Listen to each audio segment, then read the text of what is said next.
IT의 신! 안녕하십니까 아신 여러분. 지난주에 열렬한 또 반응에 힘입어서 탑5 시리즈 또 가져왔습니다. 싫다고 할 때까지 계속 할게요. 네. 오늘은 시총이 한 1000억에서 3000억대까지 좀 작은데 앞으로 포텐셜이 있는 회사들 한번 가져와 봤습니다. 그래서 반도체 스몰캡 업체인데 향후 이런 회사들이 5000억, 7000억대 시총으로 갈 수 있는 잠재력 있는 회사들 중심으로 가져와 봤습니다. 일단은 지금 시총 1000억짜리 프로보 카드 업체가 있습니다. 바로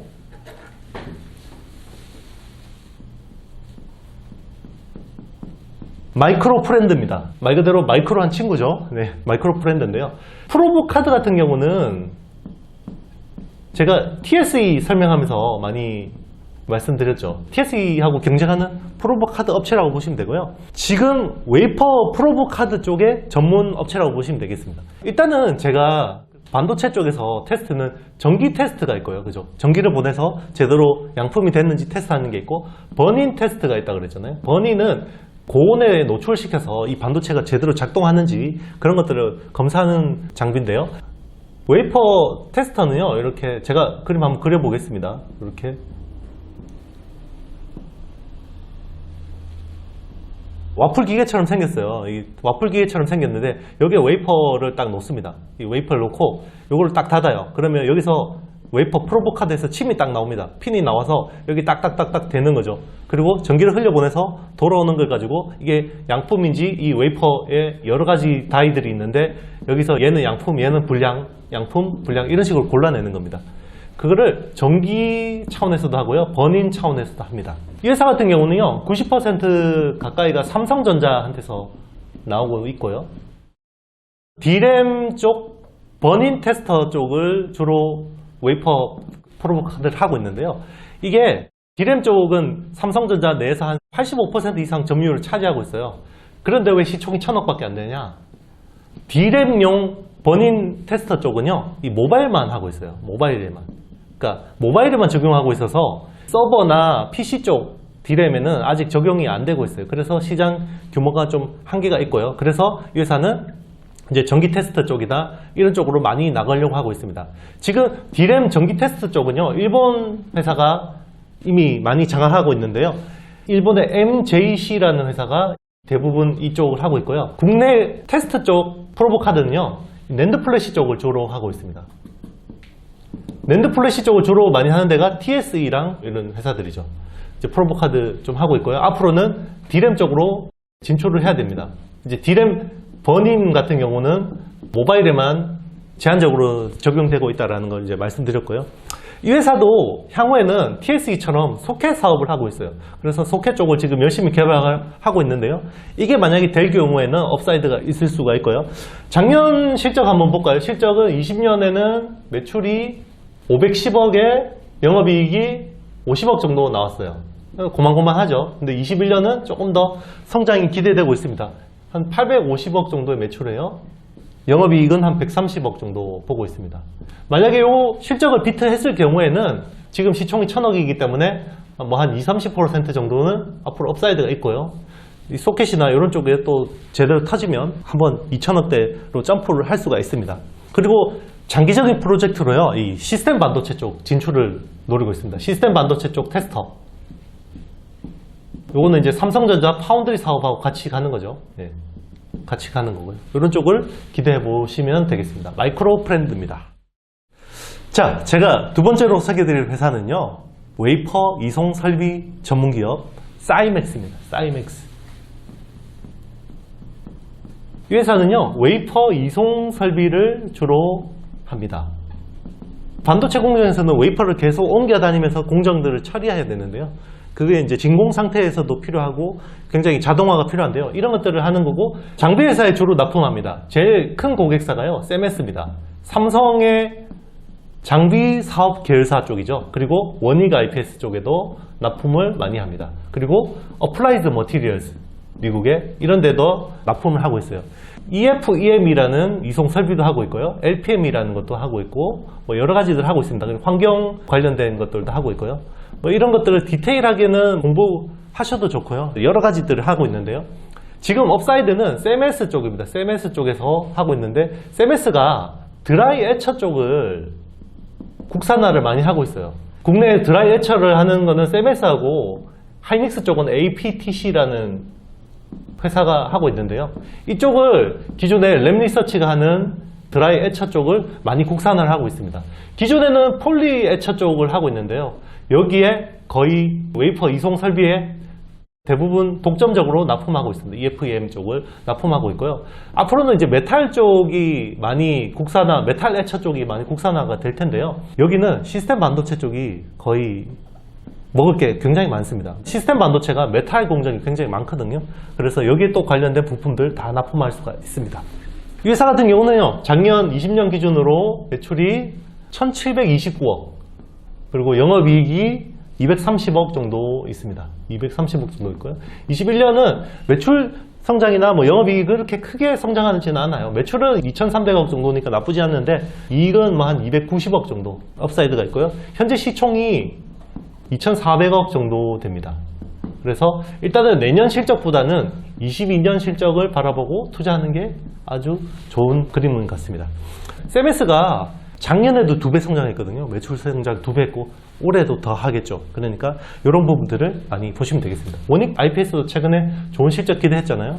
달성했으니까 앞으로는 이쪽으로 계속 이제 수주들이 많이 나올 수 있으니까 이 장비에 관련된 어떤 설비를 납품하는 회사다. 이런 컨셉으로 보시면 되겠습니다. 자, 제가 세 번째로 소개드릴 회사는 사이테마주에서 반도체 테스터의 다크호스가 된 DI입니다. 앞에 말씀드린 싸이맥스하고는 관련 없고요. 우리 강남스타일 싸이 있죠? 이분의 아버지가 하는 회사입니다.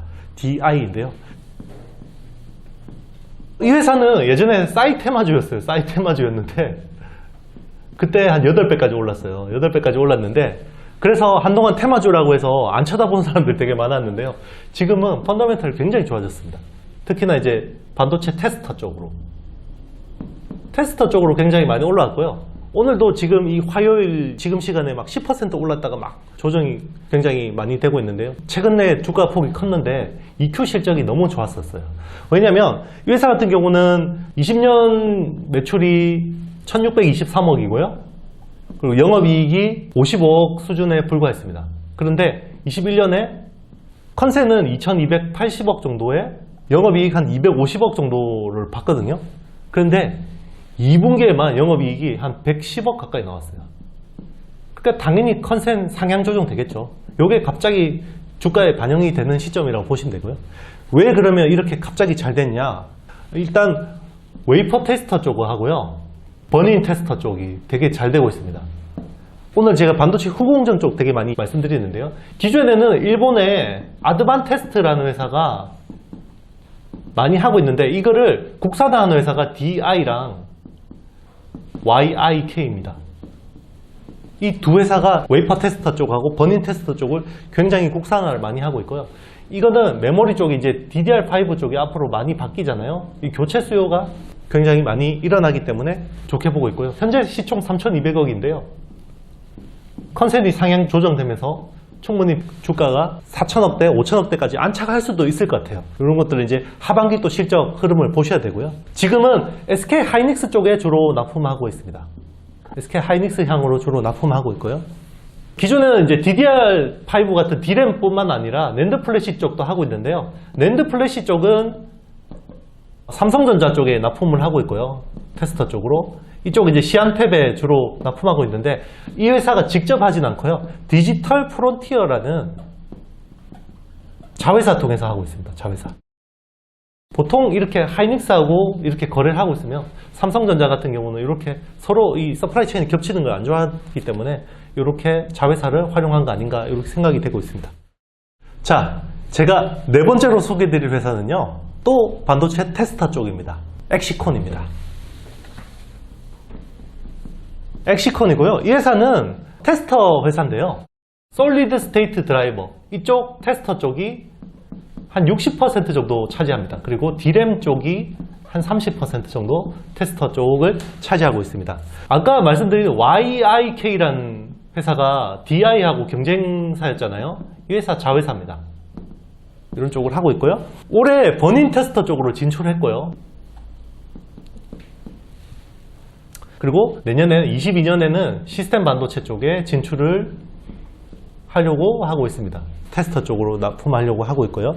버닌 장비는 제가 고온에서 작동하는지 그걸 확인하는 장비라고 그랬잖아요. 이게 14년도에 프롬30라는 회사로부터 버닌 테스터 사업부를 인수를 했습니다. 그래서 이쪽으로 진출했고요. SSD, 솔리드 스테이트 드라이버 가지고 이제 많이 하고 있고요. 시스템 반도체 쪽은 앞으로 CIS 쪽이나 시모스 이미지 센서 쪽이나 그리고 뭐 LED 그리고 디스플레이 드라이버 IC 이런 쪽 테스트하는 쪽으로 노리고 있습니다. 시총이 지금 한 1,700억 정도 되는데요. 실적 대비해서 시총이 그렇게 싸진 않은 것 같아요. 20년 기준으로 보면 매출이 674억 그리고 영업이익이 한 63억 정도 나왔어요. 그리고 21년은 지금 640억에 한 60억 정도. 작년보다 오히려 좀 역성장을 했는데요. 이런 것들이 이제 또 내년 실적을 또 보면서 그려가는 그런 회사라고 보시면 되겠습니다. 또 후공정 테스터 쪽에 하나 얻어 걸리면 굉장히 또 실적 개선이 좋아질 수 있거든요. 그런 부분을 좀 보고 있습니다. 자, 이제 마지막으로 소개드릴 5번째 회사는요. 소재 회사입니다. 전구체 회사고요. DNF하고 비슷한 사업을 하고 있는 회사입니다. 레이크 머티리얼즈입니다.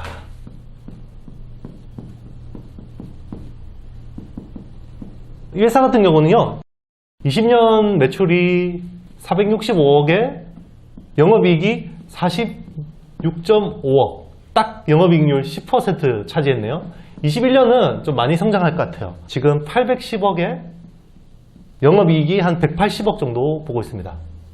그러니까 성장이 좋은데요. 지금 시총은 3천억 초반대 정도 시총이고요. 아무래도 전구체를 하는 회사이기 때문에 좀 이제 앞으로 밸류에이션을 많이 받을 수 있고요. 반도체 쪽 소재, 반도체 전구체겠죠. 전구체 쪽이 전체 매출의 한 50% 정도 차지하고 있고요. 그리고 LED 쪽이 한 23% 정도 됩니다. 그리고 태양광 쪽이 한 16%. 그리고 석유화학 쪽에 촉매가 있습니다. 촉매. 석화 촉매 쪽인데요. 그게 한 12% 정도 됩니다.